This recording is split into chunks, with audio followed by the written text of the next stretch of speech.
The Illinois Commercial Men's Association presents that well-known Chicago columnist who knows everything and everybody, what's happening and what's going to happen.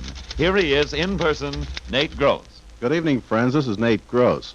We're proud to have with us tonight one of the truly great comedians of our time. Oh, Nate, please. A star of stage, radio, and screen who needs no introduction to Chicago. I do, too. A man who has made millions of people laugh all over the world and who needs no introduction. You said that once. And has brought sunshine and happiness into your homes every Sunday night. And on weeknights when I'm a guest. A man who needs no... Know what? Mind your own business. And here he is. Thank heaven. Jack Benny. Hooray! Where's the audience? Thank you. Hello again, this is Jack Benny talking, and Nate, although I appreciate your introduction, I want to tell you that I heard your show last week when Phil Harris was your guest. Yeah, Phil's a great guy. Well, he might be a great guy, but he's got a lot of nerve being on your program without my permission. And I heard what he said, too. Said Jack Benny needs a rest this summer, but Philzy Harris is going to stay on the air. Did you pay him for that, Nate? I certainly did. That's funny. I didn't get my commission. Commission? Jack, do you take commission from members of your cast? Well, it's not exactly a commission, Nate. It's something I put away for the Health and Welfare Fund. Yeah. Your health and welfare. Nate, who is this guy? That's Everett Clark, our announcer. Oh, yes, I heard him last week, too.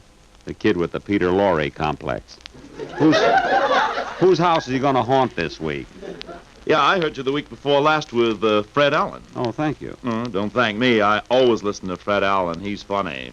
I hope you notice who got the big laugh that night. Yes, one will get a laugh by dropping one's trousers. I didn't drop them. I was de-pantsed. Yeah, but who else would think of having LSMFT sewed in the back of his shorts? I didn't have them sewn on. I bought them that way. LSMFT, long shorts made for traveling. Anyway, Everett, I wasn't talking to you. Well, I'm talking to you. Well, talk to the people in our radio audience first, wise guy. Must be the commercial. I'll get it. Everett's here with a message from R.A. Kavanaugh, Secretary of the Illinois Commercial Men's Association, concerning ICMA plan of balanced insurance and how it works for the average man. Right now is a good time for all men to consider the matter of personal accident insurance protection. For, we may as well face it, even a minor accident can shut off your income or play havoc with your budget. The ICMA plan of balanced insurance provides broad accident coverage for the average man in average circumstances. It's balanced insurance because it furnishes the right amount and kind of coverage at a cost any man can set aside for good, sound protection. As a preferred risk, you get 24-hour-a-day coverage for approximately $12 a year. Nearly 100,000 men enjoy ICMA protection. The Illinois Commercial Men's Association has been furnishing sound personal accident insurance protection for over 54 years. During this period, over $36 million has been paid in benefits to members and their beneficiaries, and the ICMA has earned a splendid reputation for liberality and fair-mindedness in promptly settling its claims. For complete information about the ICMA plan of balanced insurance, write ICMA, care of WBBM. And now here's your genial reporter, Nate Gross, with news about people you know best. Marge Reutlinger, wife of the Herald American City editor Harry Reutlinger, is at Grant Hospital where she was operated on. And retired Police Sergeant Mike Mullen underwent an operation at Mercy Hospital. Mullen was a policeman for 40 years, beginning at the time of the first Chicago World's Fair until just a few years ago. Hugh Blakely, the advertising manager, was presented with the Silver Award by the Treasury Department for his work in the various war bond sales. Among those who escaped from the burning LaSalle Hotel were Senator Lucas's law associates, Charles Thomas of Rockford and Donald Sanborn of Springfield. They stood out in one of the many balconies of the hotel until they could return to their rooms and make their way to a fire escape. And while we're talking about the disaster that brought sadness to our city, let us pay tribute to the Chicago Police Department, which did a great job that night. I refer specifically to Commissioner Prendergast, who was there himself, Chief Ray Crane of the Uniformed Police, Deputy Chief of Detectives John Warren, Captain Jerry Looney, and Police Inspector Ed Daly, who was the first on the scene.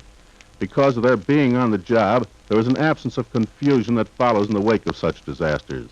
These men, as well as Fire Commissioner Corrigan, should be commended by Mayor Kelly for the important roles they played that terrible night. Senator Roland Libinati of Chicago's West Side seems to have the inside track to be Majority Leader of the state Senate.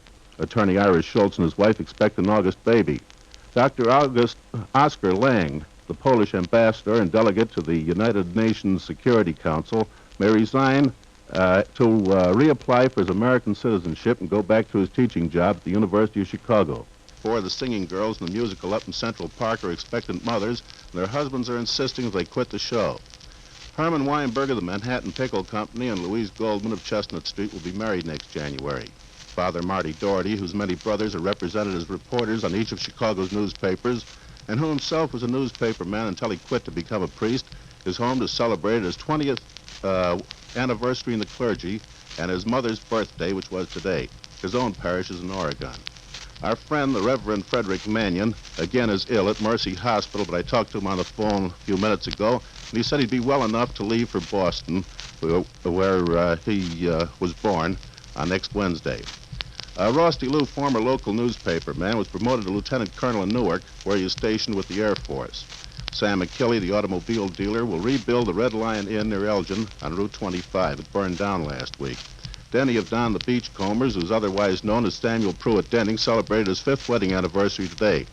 Carl Brisson, the famous musical comedy and movie star, expects his daughter-in-law, Rosalind Russell, also a movie actress, to visit with him here while he is starring in the Mayfair Room. Brisson will be our guest next Sunday night, so be sure to listen in. Now let's take a peek at Newscope and see what it forecasts for the nation in the months to come. Let's see. Newscope says, look for the Army Signal Corps to announce plans to contact the sun by radar. Look for furniture production to reach an all-time high in 1946, but the supply will still be behind schedule. Look for colored television sets in 6 months if price relief is granted by the OPA. Look for inflation to grow despite OPA controls. Now here's Everett to tell you how to keep well informed on world matters with a minimum of reading time and effort. The answer is Newscope, Nate. Every person who wants to be well informed in this day and age when so much is happening can do so by reading Newscope. Newscope makes it easy for you to keep abreast of changes in government, moves by private business, action planned by labor leaders. Newscope is edited for quick, easy reading. It brings you items of great news significance, plus sound, authoritative forecasts of events that may affect you in the future. And Newscope is as easy to get as it is to read. Just send a card with your name and address to ICMA, care of WBBM, for the current and future issues. Newscope is offered without cost or obligation as a public service by the Illinois Commercial Men's Association. Address a card now to ICMA, care of WBBM, and mail it in the morning on your way to work. Thank you, Everett. Now back to our guest, Jack Benny. It's about time. Hello, Jack. Now that you're here, I'd like to ask you a few questions. You don't mind being interviewed, do you? No, not at all. You know, you were our guest on this program about 1.5 years ago, remember? Yes, I do, Nate, and this is sort of a return engagement. Fortunately, I've had other work in between. You know, with me, it's either feast or famine. I could have played my violin at 3 weddings tonight. Say, that reminds me, Jack. I meant to ask you to bring your violin and forgot all about it. What did you say, Nate? I said I meant to ask you to bring your violin and forgot all about it. Nate, you really mean you wanted me to play a violin solo on this program? Jack, I've been listening to your program for years. I've heard people panning you and kidding about you and your violin. But I've heard you playing. Well, I think you're one of the greatest violin virtuosos in America today. Oh, Nate, you're kidding. I certainly am. Now, look, Nate, I'm on my vacation. If you're going to start getting laughs, you know, brother. Now, look, Nate, I'm on my vacation. I didn't come up here on your program to be insulted. After all, you asked me to be your guest. I did not. You asked me. When? Monday, Tuesday, Wednesday, Thursday, and Friday. I didn't ask you on Thursday. I was in Waukegan. Don't be so smart. Anyway, Nate, I only stayed over here to be with you tonight. After all, I'm driving back home tomorrow morning. No kidding, Jack. Are you going to drive all the way to the coast? Yes, sir. I got my Maxwell all fixed up and raring to go. Your Maxwell, huh? Yep. You know, I gave it to the scrap drive 4 years ago, and they returned it last week. Well, how long do you think it'll take you to make the trip? In my Maxwell? Now, let's see. Well, I'll leave the Ambassador East Hotel about 8 o'clock tomorrow morning. And if the wind is in the right direction, I ought to get to the Blackstone by tomorrow night. Of course, I'll stay there overnight, leave early Tuesday morning, and with everything going along all right, I ought to get to Aurora by Thursday or Friday. Oh, well, then, if you plan it carefully, Jack, you ought to be back home in time for your opening broadcast in October. Yes, and if not, I can always start my season a week or so later. Well, tell me, Jack, is your Maxwell in good condition? Pretty good, Nate. You see, I have 3 good tires and 1 soft rim, you see. And around this 1 rim, I have tennis shoes. So the car runs along pretty smoothly, although when I'm driving along late at night, I get an eerie feeling that someone is following me. Well, Jack, if it's going to take you all summer to get back home, when are you going to make your new picture I've been reading about? Oh, you mean The Life of Jack Benny? Yes. Well, we're going to start that about the 1st of November, and it's a wonderful idea, Nate. You see, it's the story of my life, of course, and it starts out from the time I was born in Waukegan up to my present age of 37, see? Now, this will take... Now, wait a minute, Jack. Wait a minute. Now, wait a minute, please. I'm 39 years old, and I used to see your act at the State Lake Theater when I was a little boy. Nate, you might have been young when you went to see me at the State Lake Theater, but you have never been little. I found out that your mother had to jack you up to put diapers on you. So don't give me that. Anyway, you're right, Nate. I've only been kidding about my age always. I mean, I wish I was 37. Oh, well, I can wait. Say, Jack, getting back to this picture of yours, you haven't made any in a long time, have you? No, I haven't, Nate. Not since the scene I did in Fred Allen's picture. Fred Allen's picture? Wasn't that called In the Bag? Yes, and they should have kept it there. You know, I didn't get paid for that picture, Nate. They talked me into it by telling me that it'd be made in Technicolor. And then when they started to shoot it, they found out they couldn't make it in Technicolor. They had to make it in black and white. Why? What happened? Well, due to a peculiar pigment in Fred Allen's skin, he photographs plaid. So there, I was stuck with the... Say, Jack, I saw that picture, and I thought you were great in it. You made Allen look like an amateur. You really think so? No, but I've got to come in with a line once in a while to keep the program alive. Say, Nate, this guy's your announcer, isn't he? Yes. Well, tell him the war is over and announcers are coming back in droves. And besides, Don Wilson isn't doing anything this summer, and you can have him cheap. Not as cheap as I get Everett. Why? What are you paying Everett? Come here. I don't want to embarrass him. I'll whisper it to you. You do? On a local program? Why, Don Wilson only gets... And he does my laundry on Wednesday. You two guys are the cheapest bums that I've ever met in my life. Oh, yeah? Well, you're just lucky we are bums, or you'd have the biggest libel suit on your hands you ever had in your life. Isn't that right, Nate? You said it. Yeah.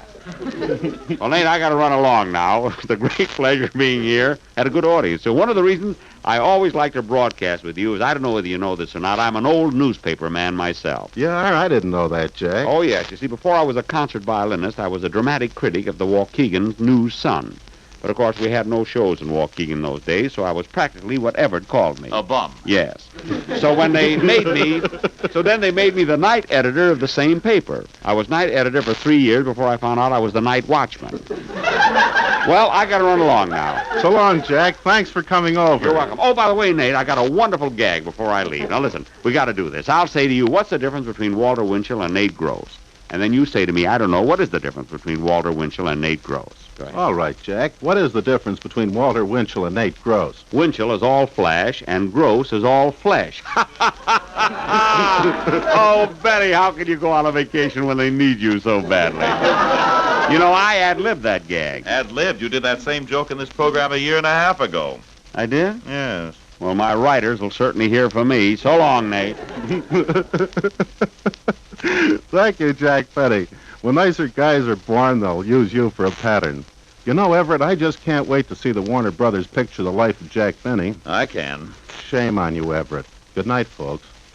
Just a reminder, the current issue of Newscope is still available. To receive it and all future issues, send a card with your name and address to ICMA, care of WBBM. Write it now, mail it in the morning, and don't forget your ICMA date next Sunday night with Carl Brisson. Your reporter, Nate Gross, presented to you by the Illinois Commercial Men's Association, returns to you next Sunday with stories about people you know best. Everett Clark speaking. This program has come to you from the WBBM Air Theater, Wrigley Building, Chicago.